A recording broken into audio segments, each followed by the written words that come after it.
النار.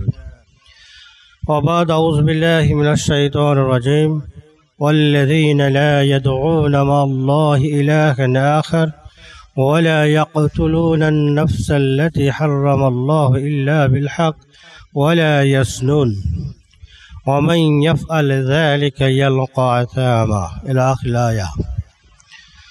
وقال الله سبحانه وتعالى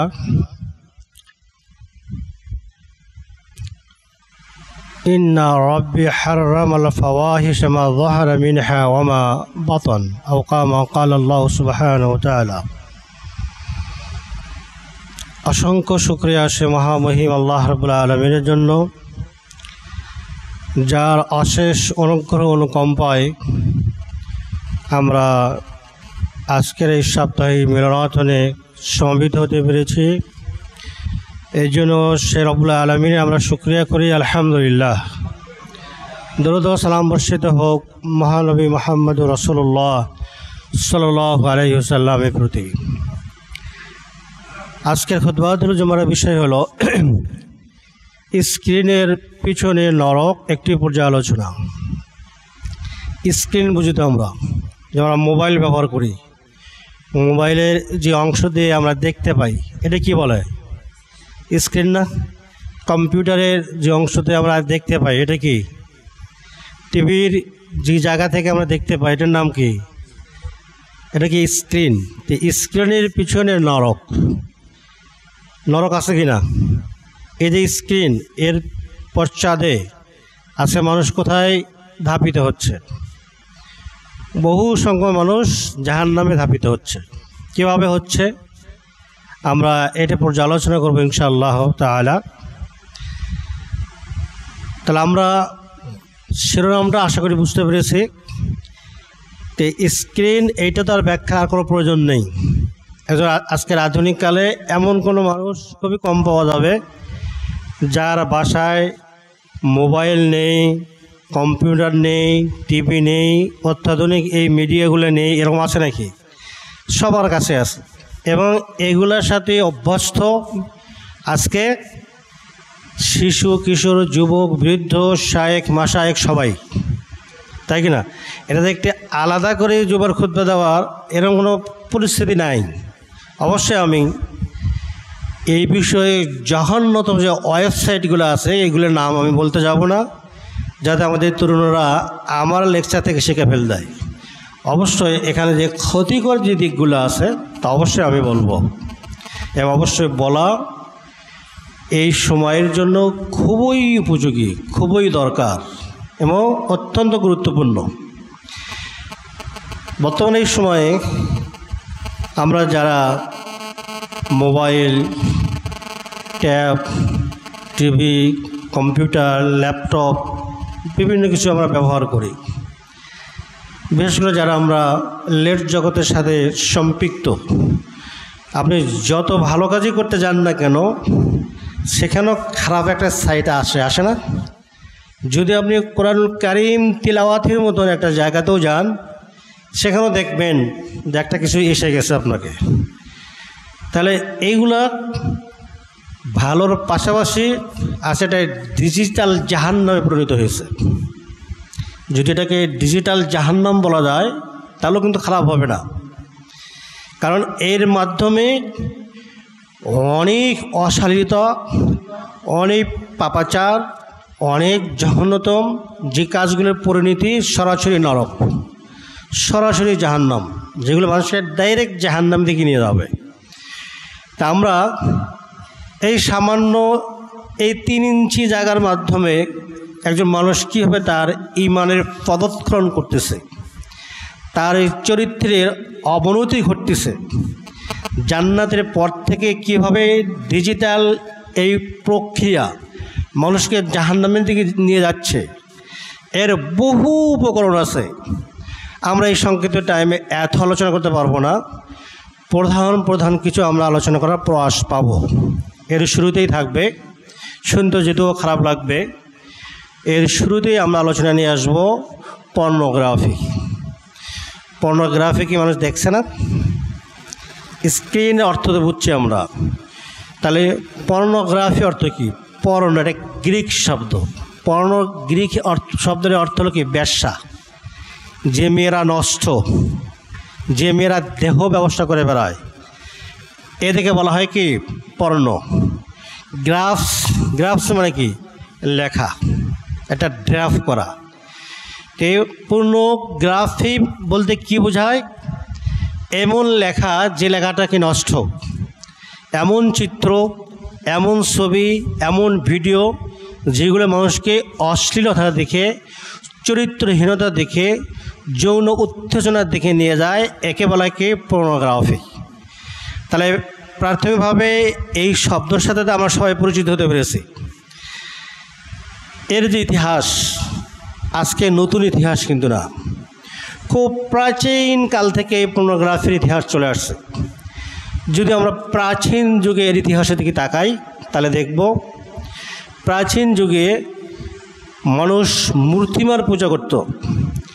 এই মূর্তিমার পূজায় এগুলো যারা বিশ্বাসী ছিল তারা সেখানে কি পর্নোগ্রাফি করত, অর্থাৎ মূর্তিমাকে অলঙ্গ করে একটা ভিডিও, একটা মানে দেওয়ালে তারা কি চিত্র অঙ্কন করত, ভাস্কর্য করত, এবং এটার মাধ্যমে তারা ওই ধরনের কার্যক্রমে লিপ্ত হতো এবং তাদের ধর্মে এগুলো তখন বৈধও ছিল। এটা ছিল পর্নোগ্রাফির প্রথম সূচনা।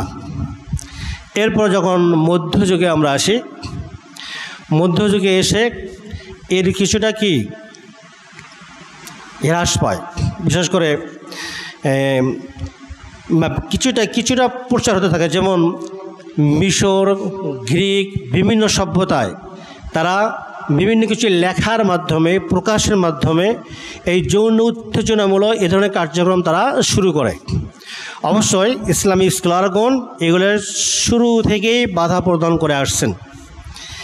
এর স্বর্ণযুগ শুরু হয় 1950 থেকে 1900 পর্যন্ত। 50 থেকে শুরু, প্রায় আমাদের 2000-এর কাছাকাছি এই সময়কে আপনি বলতে পারেন পুরনো যুগ। 1950-এ পর্নোগ্রাফির যে রূপটা ছিল সেটা ছিল কি লেখনির মাধ্যমে, যেমন ম্যাগাজিন, পত্রিকা, লেখালেখি। আজও কিন্তু লেখালেখি আছে না? আজও কিন্তু লেটের অনেক লেখালেখি আছে, যে লেখালেখিটাই আপনাকে কুচরিত্র পথে নিয়ে যায়। এটাও পর্নোগ্রাফি। কিন্তু এরপরে 1950-এর আগে মুদ্রণ কোনো সূত্র এই পৃথিবীতে ছিল না। এরপর থেকে যে আধুনিক মুদ্রণ, প্রেস, লেখা, বই, এখান থেকে শুরু হয়। এরপরে এই যে আমাদের আধুনিক কাল, লেটের যুগ, লেট এসে এটা এখানে মানুষের ঘরে ঘরে পৌঁছায় দিছে, তাই নাই? আজকে আপনি মসজিদে আসছেন, আজকে আপনি ইসলামী প্রোগ্রামে গেছেন, পকেটে কি আছে? স্মার্ট মোবাইল আছে। তার মানে আপনি ওগুলোর সাথে করে নিয়ে মসজিদেও এসেছেন। বাংলাদেশের কোনো একটি সময়ে ঢাকায় সুন্দর তারাবি পড়া হচ্ছিল, আর কিছু যুবকেরা বসেছিল, সাংবাদিক তার পত্রিকায় লিখছেন ওই ছেলেরা কী করতেছিল, তারা পর্নোগ্রাফি দেখতেছিল। এদিকে সালাত চলছে, ওরা মসজিদে কোনায় বসে স্মার্ট মোবাইলে ওগুলো দেখতেছে। তার কী অবস্থায় আমরা প্রেরিত হয়েছি, কী অবস্থায় আমরা আছি। তাহলে এই নেট সংস্করণের পরে আজকে এই জিনিসটি মানুষের ঘরে ঘরে পৌঁছেছে। কীভাবে ঘরে ঘরে পৌঁছেছে? তো পর্নোগ্রাফির আধুনিক যে পরিচিতিটা হবে সেটা হলো এই, যে লেখা যৌন উত্তেজনা সৃষ্টি করে, যে ভিডিও, যে চিত্র, যে উপস্থাপনা, যে কথা, যে আবৃত্তি মানুষকে অশ্লীলতার দিকে নিয়ে যায়, মানুষকে খারাপের দিকে নিয়ে যায়, মানুষকে পাপের দিকে নিয়ে যায়, এটাই পর্নোগ্রাফি। আর এটা চলছে কিনা এবং এটা লোকায়িত কোনো কথা কিনা, বিভিন্ন ব্যক্তিদের ঘরে অজান্তে এই আগন্তুক আসে প্রবেশ করেছে। মানুষ জানেই না এত বড় একটা ব্যভিচার, এত বড় জঘন্যতম অপরাধ, এত বড় ধ্বংসাত্মক একটি কাজ তার ঘরে যে প্রবেশ করছে তার ইন্দ্রানুভূতিও হয় না। অনেক অভিভাবকরা তো তাদের স্মার্ট মোবাইল বাচ্চাদেরকে ক্রয় করেই দেয়। বাচ্চাদের মোবাইল দেওয়ার পরে ঘরের দরজা বন্ধ করে সারা দিন রাত কী করে বাবারা তো আর জানে না। অধিকাংশ সন্তানরা এখানে নষ্টামি ছাড়া আর কিছুই করে না। যদি সে নষ্টামি না করে তাহলে দরজা বন্ধ করে বসে থাকবে না, ওই দরজা খুলে দিয়ে বসে থাকবে। এবারে সবাই যে করবে তা আমি বলছি না, জরিপ করে দেখেন অধিকাংশরাই এই পাপে এই আসক্তি দ্বারা জড়িত। প্রতি সেকেন্ডে 28,538 জন মানুষ এই পর্নোগ্রাফি দেখে থাকে প্রতি সেকেন্ডে। তার মানে একটা দিনে কোটির বেশি মানুষ এই কাজ দেখে থাকে। আর যারা এই ব্যবসার এই ফাউন্ডেশনে এই অর্গানাইজে যারা জড়িত তারা তো অনেক লাভবান। এক বছরে $150 বেশি তারা এখান থেকে শুধু ইনকাম করে। তাহলে এগুলো যদি দেখে, এগুলো শুধু হিন্দুরা দেখে, খ্রিস্টানরা দেখে, অমুসলিমরা দেখে। আজকে তো নারী কমিশনের বিরুদ্ধে আন্দোলন হচ্ছে, তাই না? যে তারা কেন এগুলি অনুমোদন দিচ্ছে। আন্দোলন হচ্ছে ভালো, তবে আমার দৃষ্টিকোণ থেকে এই আন্দোলনগুলো আমি খুব গুরুত্বপূর্ণ কিছু বিষয় মনে করি না। আন্দোলন হওয়া দরকার, আন্দোলন হচ্ছে। পার্সোনালি যদি আমাকে জিজ্ঞাসা করেন, আমি এই আন্দোলনগুলোকে খুব ভালো গুরুত্ব সহকারে দেখি না। কী কারণে? আমি এই সরকার আসার পরেও এই মেম্বারে বসে আমি একটা বক্তব্য দিয়েছিলাম, জানি না আপনাদের মনে আছে কি না। জুলুমের উপরেও আমি একটা বক্তব্য দিয়েছিলাম যে কোনটা বড় জুলুম আর কোনটা ছোট জুলুম, মনে আছে কিনা আমি জানি না। যে দেশে আল্লাহর বিধানটাকেই মানে না, যে দেশে ডাইরেক্ট রাষ্ট্রীয়ভাবে আল্লাহর সাথে শিরক করে, যে দেশ সম্পূর্ণরূপে অনইসলামিক বিধানের উপরে প্রতিষ্ঠিত, ঘোষিতভাবে যে এই দেশ অনইসলামিকের উপরে প্রতিষ্ঠিত, তো ওরা কি ইসলামী করবে? আমি বুঝতে পারছি না। যে দেশের ম্যানিফেস্টো হলো কি অনইসলামিক, যে দেশের manifesto all power in the Republic belong to the people, যে দেশের আইন হলো পাবলিকের হাতে, তাহলে আপনি নারী কমিশন কি প্রস্তাব আর সুপারিশ করছে এই নিয়ে মহা ব্যস্ত আমরা আন্দোলন করতেছি, ভালো কথা। এই আন্দোলন করে আমার লাভ কি? আপনি এই আন্দোলন করেন না কেন? এই দেশে ইসলামিক খেলাফত ছাড়া কোন আইন পাশ করতে দেবো না। এই দেশে আল্লাহর বিধান ছাড়া হয় তোমরা নাস্তিকরা থাকবে না আমরা থাকবো। এই আন্দোলন করেন না কেন? যে আন্দোলনটা জুলাইয়ের বিপ্লবে শেখ হাসিনাকে উৎখাত করার জন্য ছেলেরা করছিল, যুবকরা করেছিল, কিন্তু পরিণামে কি? আমরা বলতেছি শহীদ বা অনেক কিছু, পরিণামে তো ওই গণতন্ত্র উদ্ধার, তাই না? পরিণামে কি গণতন্ত্র পুনরুদ্ধার। গণতন্ত্র পুনরুদ্ধারে একজন মানুষ শহীদ হবে? গণতন্ত্র পুনরুদ্ধারে একজন মানুষের কোনো সফলতা আছে, কোনো কল্যাণ আছে? যে গণতন্ত্র স্পষ্ট কুফর, এর প্রতি ঈমান আনার সাথে সাথে, এটাকে বিশ্বাস করার সাথে সাথে তার ইসলাম কুলাতে পারে না। গণতান্ত্রিক সিস্টেম মোতাবেক কেউ ক্ষমতায় গিয়ে শপথ বাক্য পাঠ করার পরে সে যতবারই ভালো বক্তব্য দেখল তার ইসলাম টিকে থাকবে না। আশহাদু আল্লা ইলাহা ইল্লাল্লাহ এই বাণী আর তার থাকবে না, অবশ্যই বাতিল হয়ে যাবে, কারণ ওটা কুফর, এটা ইসলাম। তাহলে এই দেশের মানুষের মুক্তির একমাত্র পথ যে ওই নারী সংস্কারের কমিশনাররা কি প্রস্তাব দিচ্ছে ওইটা না। আজকে জনগণের দাবির জায়গা ছিল যে আমরা কোরআন এবং সুন্নাহর আইন ছাড়া কিছুই আমরা চাই না, বাস এই বিপ্লব সার্থক ছিল। এটা যদি আমরা করতে পারতাম তাহলে সেটা আমাদের লাভজনক হলো। আর এটা যদি আমরা করি তাহলে তো সব হয়ে যাবে, তাই কি না? আর এইটা না করে আপনি বিভিন্ন সময় বিভিন্ন একটা ইস্যুকে তুলবেন, এটা মানুষ হাসবে, এটা হাসবে। কি কারণে? জিনা কি বড় অপরাধ না শিরক বড় অপরাধ? বলেন দেখি। পতিতালয় যদি লক্ষটাও বাংলাদেশে হয় এবং পতিতার সাথে যদি লক্ষ লক্ষ মুসলিম মেয়েরাও জড়িত হয় আর অসংখ্য যদি দেশের যুবকরাও যায়, ওরা যদি বিশ্বাস করে এই পুতিলার কার্যক্রম এবং জিনিসটা অবৈধ, ইসলাম এটা হারাম করছে, এরপর করতেছে, ওদেরকে আপনি কাফির বলতে পারবেন? কে বলতে পারবে? ওদের ইসলাম বাতিল হয়ে গেছে কে বলতে পারবে? তারা কি করেছে? কবিরা গুনার সাথে জড়িত হয়েছে। আল্লাহ চাইলে তা ক্ষমা করবেন, না শাস্তি দেবে। কিন্তু কোনো ব্যক্তি যদি শিরক করে তার ইসলাম ঠিক থাকবে? প্রতিনিয়ত যে গণতন্ত্রের প্রথম কথা দিয়ে শুরু হবে ইসলাম বিরোধী, ইসলাম টিকেই থাকে না, সেখানে আপনি এই ধরনের বিষয় নিয়ে আন্দোলন করে কি করবেন? আমি কি আপনাকে বুঝাতে পেরেছি? জিনা করলে তো তার ঈমান থাকে, শিরক করার পরে তার ঈমান থাকবে? আল্লাহ সকল ক্ষমতার মালিক, জনগণ সকল ক্ষমতার মালিক, এই বাক্য স্বীকার করার পর তার ঈমান থাকবে? মসজিদে সিজদা না গিয়ে আপনি মাজারে গিয়ে সিজদা দিচ্ছেন, মূর্তিমায় সিজদা দিচ্ছেন, ঈমান কি থাকবে? তাহলে এটা তো এমন পাপ যে পাপের কারণে ইসলাম বাতিল হয়ে যাবে। ওটাও পাপ, কিন্তু ওই পাপে কি, পাপের পরও সে ইসলামে থাকতে পারে, কিন্তু কুফর এবং শিরক করার পরে সে ইসলামে থাকতে পারে না। তো ইসলামে থাকতে পারে না এমন বড় বড় পাপ এখানে সংঘটিত হচ্ছে। আমরা নীরব নিস্তব্ধ শুধু দেখছি, কোনো আন্দোলন নাই। আন্দোলন যদি করতে হয়, মরতে যদি হয়, রক্ত যদি দিতে হয়, তাহলে এই কুফরকে উৎখাত করার জন্য আন্দোলন করুন, এই কুফরকে নির্বাক করার জন্য আন্দোলন করুন। বাংলাদেশের সংখ্যাগরিষ্ঠ এই মুসলিম রাষ্ট্রে কখনোই আল্লাহর খিলাফত ছাড়া এই পচ্ছা গণতন্ত্র থাকতে পারে না। এই গণতন্ত্রের শেখ হাসিনা যে অবস্থা হয়েছিল, আজকে যারা আছে ওদেরও তাই হবে, ভবিষ্যৎ যারা থাকবে একই হবে। কারণ গণতন্ত্রের চরিত্রই এটা। গণতন্ত্রের মধ্যে যে আসবে সেটা কল্যাণ আসতে পারে না।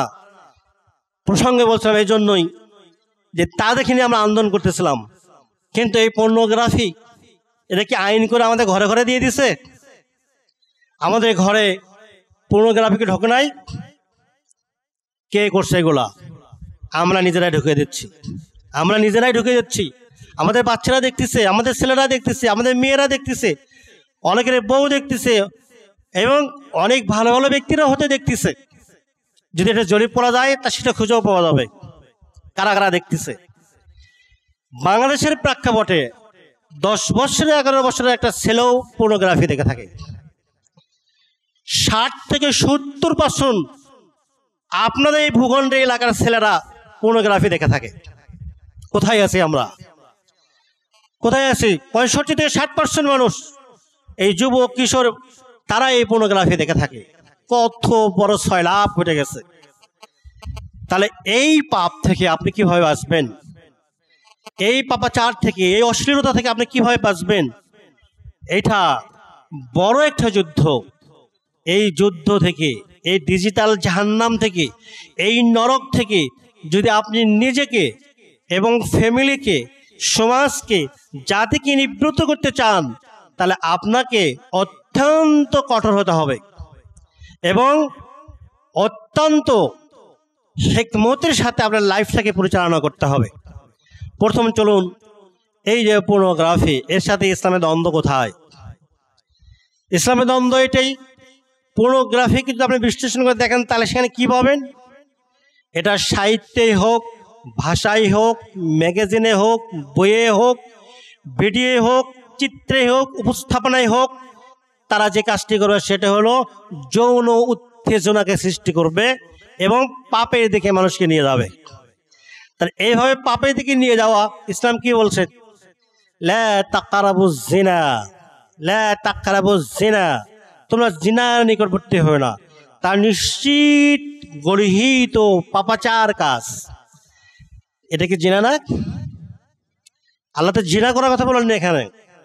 ওয়ালা তাকরাবুজ জিনা, জিনার নিকটবর্তী হও না। যে কাজ করলে, যে কথা বললে, যেদিকে তাকালে, যে আবৃত্তি করলে, যে ভিডিও দেখলে, যে চিত্র দেখলে, যা মানুষকে জিনার দিকে ধাবিত করবে, আল্লাহ রাব্বুল আলামিন বলেন ওয়ালা তাকরাবুজ জিনা, তোমরা সেই জিনার নিকটবর্তী হইও না। কোরআনের এই আয়াত অনুযায়ী কিয়ামত পর্যন্ত এই পর্নোগ্রাফি কি অবৈধ না? এবং এটা আমাদের কি শেখা যাচ্ছে? ফাহিশাত, অশ্লীলতার জন্য। আল্লাহ রাব্বুল আলামিন কি করছেন? মা যাহারা ওয়া মা বাতান, প্রকাশ্য এবং অপ্রকাশ্য যত অশ্লীলতা আছে সব তিনি হারাম করে দিয়েছেন। তার মানে এই তো আধুনিক কালের এই যে লেটের যে সূচনা শুরু হয়েছে 1960 থেকে বর্তমান সময় পর্যন্ত, এর আগে তো লেটের মাধ্যমে, ইন্টারনেটের মাধ্যমে এই ধরনের পর্নোগ্রাফির কোনো প্রচলন ছিল না। মানুষ কি জানতো? আল্লাহ কিভাবে দিয়েছে দেখেন, আল্লাহ অশ্লীলতাকে হারাম করে দিয়েছেন। মা যাহারা মিনহা ওয়া মা বাতান, যা প্রকাশিত আছে এবং যা অপ্রকাশিত। তার মানে আজকে যে সব অশ্লীলতা প্রকাশিত হয়েছে এবং কেমন সংগৃহীত হওয়া পর্যন্ত ইন্টারনেট হোক বা এর চেয়েও বড় কোনো প্রযুক্তি ও মাধ্যম ও মিডিয়ার মাধ্যমে অশ্লীলতা মানুষের কাছে আসুক, সেটাও হারাম। যদি সেটা অশ্লীল হয়, অশ্লীল হয়, পাপাচার হয়, তাহলে সেটা আজকের সমাজে থাক আর না থাক, কিয়ামত পর্যন্ত সেটা হারাম। কিয়ামত পর্যন্ত সেটা হারাম। যেমন 60-এর পর আগে এই লেটের এই ধরনের পর্নোগ্রাফির আমাদের সামনে ছিল না। ছিল কি? বইয়ের মাধ্যমে, ম্যাগাজিনের মাধ্যমে, চিত্রর মাধ্যমে, মূর্তিমার মাধ্যমে, আর্টের মাধ্যমে। কিন্তু ডিজিটালের সময় এসে কি আমাদের ঘরে ঘরে এটা পৌঁছায় দিচ্ছে। আগামীকাল আরো কোনো পদ্ধতি আসতে পারে। আল্লাহ কথাই বলে দিচ্ছেন, মা যাহারা মিনহা ওয়া মা বাতান, যা প্রকাশিত যা অপ্রকাশিত কিয়ামতের একদিন আগেও যদি আসে, যদি ওটা অশ্লীল প্রমাণিত হয়, তাহলে মুসলমানের জন্য সেটা বৈধ না, সেটা অবৈধ। বৈধ না, সেটা অবৈধ। অত্যন্ত দুঃখজনক। আপনি একটা ছেলেকে প্রতিপালিত করতেছেন অনেক আশা নিয়ে, একটা মেয়েকে আপনি প্রতিপালিত করছেন অনেক বড় একটা টার্গেট নিয়ে, যে ওই জায়গায় আপনি নিয়ে যেতে চান। কিন্তু আধুনিক এই প্রক্রিয়া, এই নষ্টামের এই মাধ্যমগুলো এক একটা বাচ্চার লাইফকে ধ্বংস করে শেষ করে দিচ্ছে। তা কতজন অভিভাবক খেয়াল করেন? এগুলো মানুষের জীবনকে ধ্বংস করে দিচ্ছে। এগুলো অবশ্যই কেয়ারফুলের সাথে আপনাকে প্রতিরোধ করতে হবে, নিজেকে এবং সমাজকে এবং ফ্যামিলিকে। এবং মনে রাখতে হবে এগুলির সাথে ইসলামের আদৌ কোনো সম্পর্ক নাই। ইসলাম এগুলো কি সম্পূর্ণরূপে হারাম করে দিয়েছে। এবং ইসলামের কোনো দিক নাই যে দিকের মাধ্যমে এটা কি বৈধতার সুযোগ আছে। প্রথম হলো, এটাকে জিনার দিকে ধাপিত করতেছে।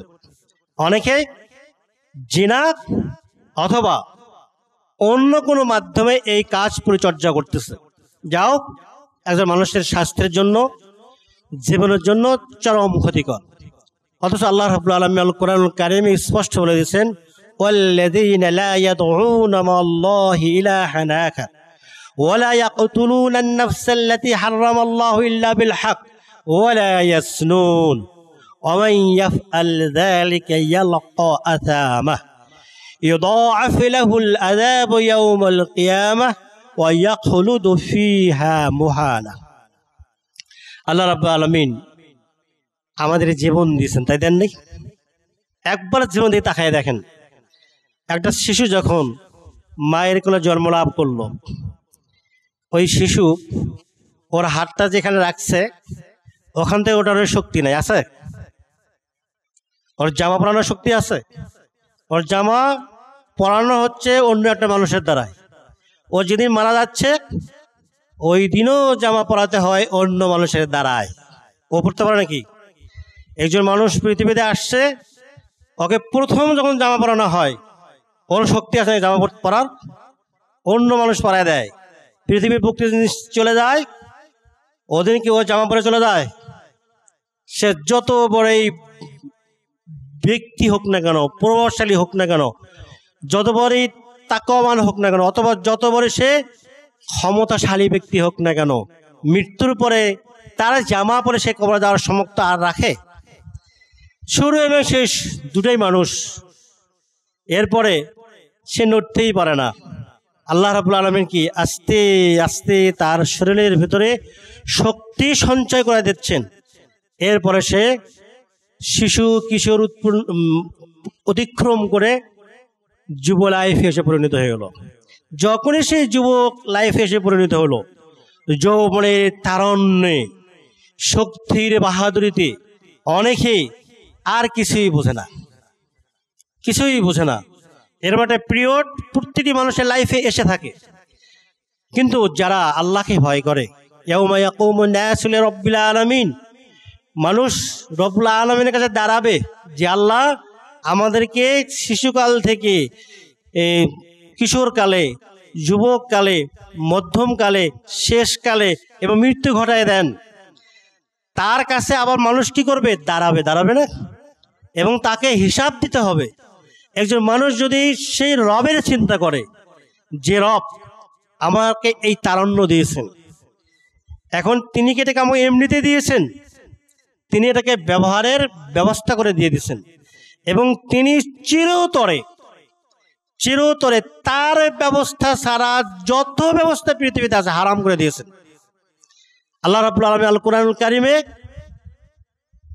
তিনি হাফেজ শব্দটি কোরআনের হাফেজদের জন্য ব্যবহার করেন নাই। আল কোরআনুল কারিমে যারা হাফেজ, আপনি দেখছেন কোরআনে বলা হচ্ছে এটা কোরআনের হাফেজ।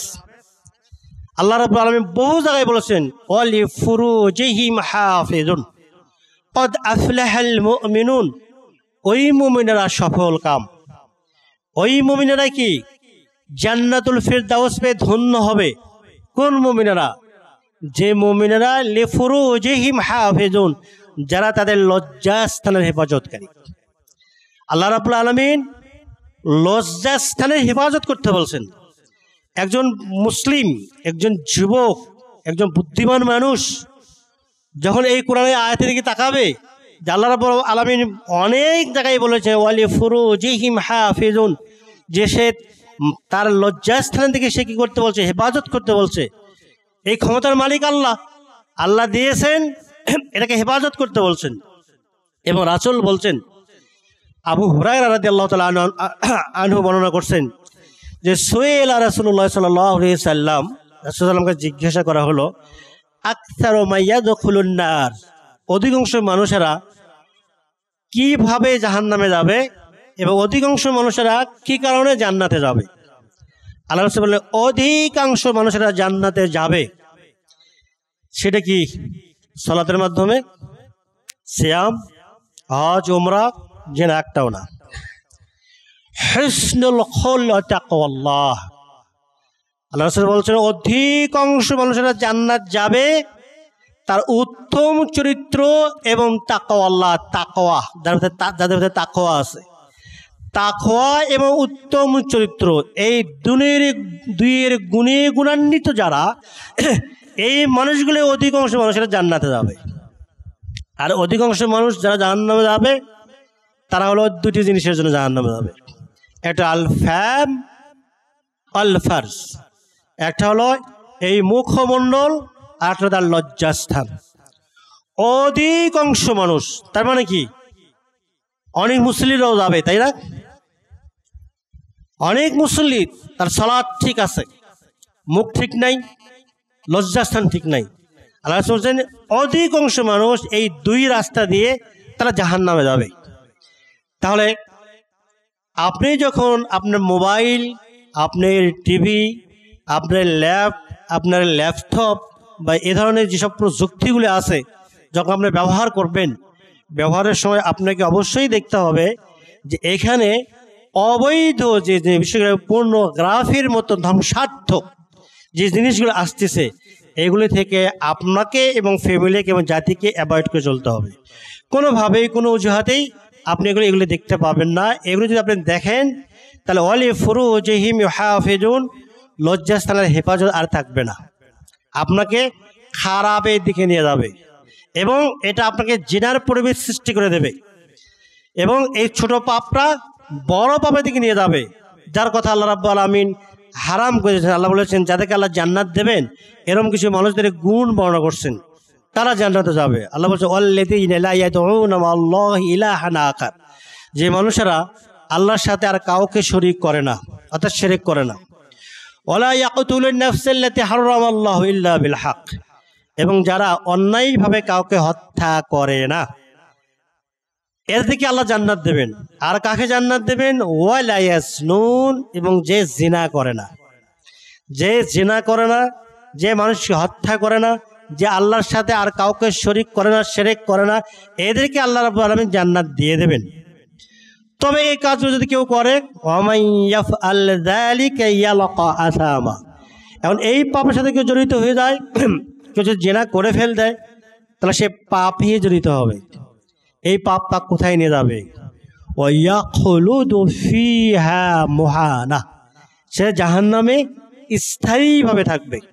জাহান্নামে কোথায় থাকবে? স্থায়ীভাবে থাকবে।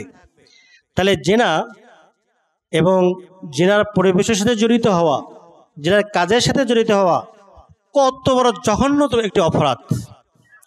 এবং এই অপরাধটা আজকে কি সহজ হয়ে গেছে। একজন মানুষ মোবাইল টিপতেছে, আরামে দেখতেছে, ছবি আরামে দেখতেছে, সে তার ল্যাপটপে আরামে দেখতেছে, তার বিভিন্ন মাধ্যমে সে আরামে দেখতেছে, কিন্তু এইগুলো যে তা কোথায় নিয়ে যাচ্ছে? জাহান্নামের দিকে নিয়ে যাচ্ছে, তাকে পথভ্রষ্টতা দিকে নিয়ে যাচ্ছে, তাকে অশালীনতা দিকে নিয়ে যাচ্ছে, এবং তার সুখময় স্থান জান্নাত থেকে তাকে সরাই দিচ্ছে। সুখময় স্থান জান্নাত থেকে তাকে সরাই দিচ্ছে।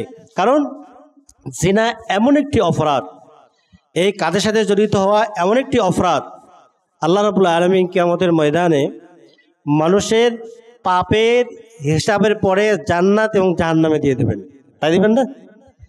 মানুষের পাপের হিসাব যখন তিনি হিসাব নেবেন, তখন যাদের পাপ আছে তাদেরকে জাহান্নামে দিয়ে দেবেন, আর যাদের সওয়াব আছে তাদের জান্নাতে দিয়ে দেবেন। তবে এমন কিছু কিছু পাপ আছে যে পাপের শাস্তি হলো আল্লাহ ওই দিন পর্যন্ত অপেক্ষা করবেন না। তিনি যেদিন হিসাব নেবেন, ওই দিন হিসাবের পরে তার জান্নাত বা জাহান্নাম হবে, ওইটার অপেক্ষায় থাকবেন না। কিছু কিছু পাপ আছে তার নিঃশ্বাস বন্ধ হওয়ার সাথেই শুরু হয়ে যাবে। আল্লাহু আকবার। নিঃশ্বাস বন্ধ হওয়া শেষ, পানিশমেন্ট শুরু হয়ে যাবে, তার কবরে শুরু হয়ে যাবে। এবং এরকম একটি শাস্তি এমন একজন মহামানব দেখছেন, যিনি হলো কি আসদাকুস সাদিকিন, পৃথিবীর সবচেয়ে সত্যবাদী মানুষ। তিনি কে? তিনি হলেন মুহাম্মদুর রাসূলুল্লাহ সাল্লাল্লাহু আলাইহি ওয়াসাল্লাম। তিনি হলেন কি? মুহাম্মদুর রাসূলুল্লাহ সাল্লাল্লাহু আলাইহি ওয়াসাল্লাম। মুহাম্মদুর রাসূলুল্লাহ সাল্লাল্লাহু আলাইহি ওয়াসাল্লাম তিনি বর্ণনা করতেছেন, সহিহ বুখারীতে আসছে, সামর ইবনে জানদুবের অনেক লম্বা হাদিস আপনারা জানেন, আমরা তো লম্বা হাদিস বর্ণনা করতে যাব না। সামর ইবনে জানদুব বলেন, যখন সালাত আদায় করতেন, তিনি সালাতের পরে আমাদের মুখোমুখি আকাবালা আলাইনা বিওয়াজহিহি, আমাদের মুখোমুখি হয়ে বসতেন এবং আমাদেরকে বলতেন, তোমরা কি কোনো কিছু স্বপ্ন দেখছো? আমরা যদি দেখতাম তাহলে তাকে বলতাম, তিনি তার ব্যাখ্যা করতেন। আজকে তিনি আমাদের জিজ্ঞাসা করতেন, হাল রাআইতুমুল লাইলাতার রুইয়া, তোমরা কি আজকে রাতে কোনো স্বপ্ন দেখছো? আমরা বললাম না, আমরা দেখি নাই। রাসূল বলতেছেন, শোনো তাহলে, ওয়ালাকিন্নী রাআইতুল লাইলা রাজুলাইন ফাআতানি ফাআখাযানি ফাআখরাজানি ইলা আরদি মুকাদ্দাসা। তোমরা সবাই ভালো করে শোনো, আমি আজকে স্বপ্নে দেখলাম দুইজন মানুষ আসলো, আমার দুই হাত ধরলো, আমাকে টেনে ওঠালেন, একটা পুত পবিত্র জায়গায় নিয়ে চলে গেলেন।